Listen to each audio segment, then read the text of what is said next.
यकीन मानिए आज की इस वीडियो में आपको बहुत मजा आने वाला है। आज हम आपको ऐसी जेल ब्रेक की कहानी बताएंगे जिसे सुनकर आपके पैरों तले से जमीन खिसक जाएगी। इस कहानी के किरदार है ये 4 लोग जिन्हें एक बैंक डकैती के मामले में एक ऐसी जेल में कैद किया गया जिसे तोड़ना नामुमकिन था। पैसिफिक ओशन के बीचों बीच ये एक 22 एकड़ का छोटा सा आइलैंड है जिसमें दुनिया भर के खतरनाक कैदियों को रखा जाता है। एल्कट्राज के नाम से ये आइलैंड समुंदर के बीचों बीच एक पत्थर पर फैला हुआ है।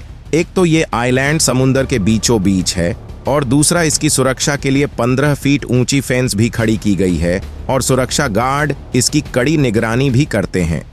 सभी परिस्थितियों को देखते हुए साल 1934 में इसे फेडरल जेल घोषित कर दिया गया। यहाँ हद से ज्यादा सुरक्षा दी जाती है। इस जेल को इनस्टेबल का दर्जा हासिल था, लेकिन 12 जुलाई 1963 को एल्कट्राज का ये भ्रम टूट जाता है जब 4 में से 3 कैदी इस जेल से भागने में कामयाब हो जाते हैं।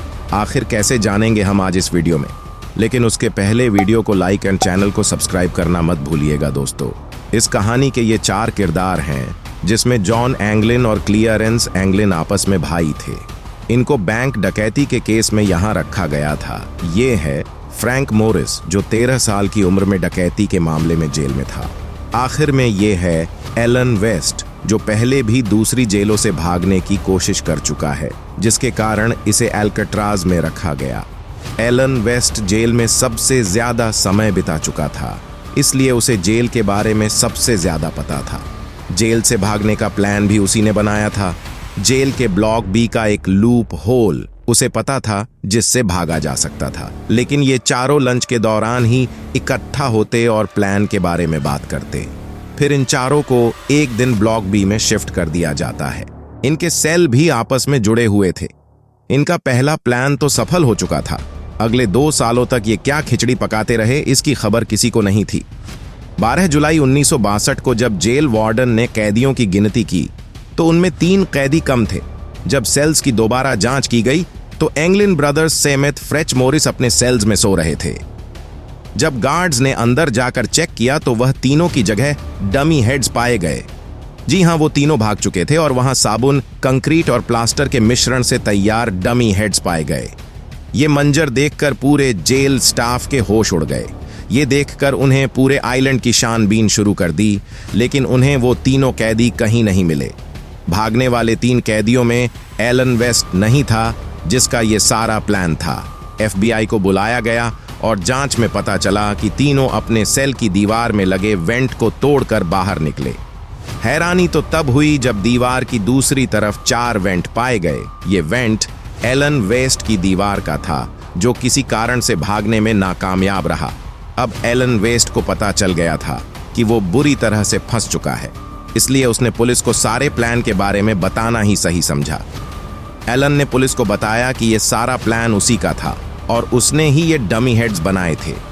उसे पता था कि वेंट की दीवार केवल 6 इंच ही मोटी है और उन्होंने रसोई से चुराए चमचों की मदद से दीवारों को तोड़ना शुरू किया था, जिसमें उन्हें 6 महीने का वक्त लग गया।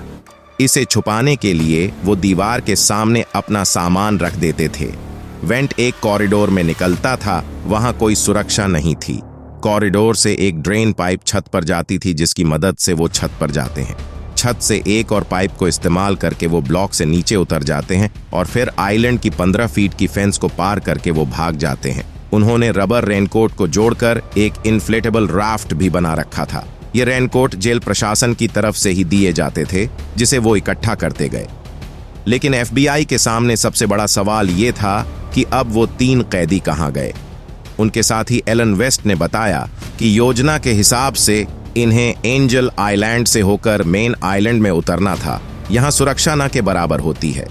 सभी आइलैंड की छानबीन की गई, लेकिन उन तीनों का कोई नामो निशान नहीं था।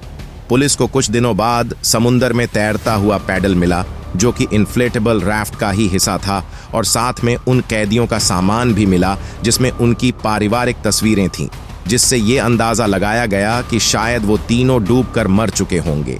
लेकिन अगर ऐसा होता तो उन तीनों की लाश फूलकर पानी के ऊपर आ चुकी होती, क्योंकि कोई भी बॉडी डूबने के 2 दिन बाद ही पानी के ऊपर तैरने लगती है। लेकिन पुलिस को जांच के कई महीने बाद भी उनकी बॉडी नहीं मिली। इसके बाद FBI ने एंगलिन ब्रदर्स के परिवार पर नजर रखनी शुरू कर दी। उनके एक साथी डेविड विडनर ने बताया कि एंगलिन ब्रदर्स के बड़े भाई रॉबर्ट ने मरते वक्त अपनी बहन को बताया कि वो दोनों जिंदा हैं और वो उनके संपर्क में हैं। उनके रिश्तेदार बताते हैं कि कई बार उनके परिवार में 2 अजीब सी औरतों को देखा गया था, जिसके बाद वो कभी नहीं दिखी। जेल ब्रेक के 15 साल बाद ब्राजील के एक क्लब में दोनों की तस्वीर सामने आती है। इनके परिवार ने भी ये कंफर्म किया था कि ये दोनों एंगलिन ब्रदर्स ही है। इसके बाद उन दोनों को कभी नहीं देखा गया। ये केस आज भी एक बहुत बड़ा रहस्य है। ये था आज का इंटरेस्टिंग वीडियो। मिलते हैं नेक्स्ट वीडियो में कुछ और इंटरेस्टिंग वीडियो के साथ।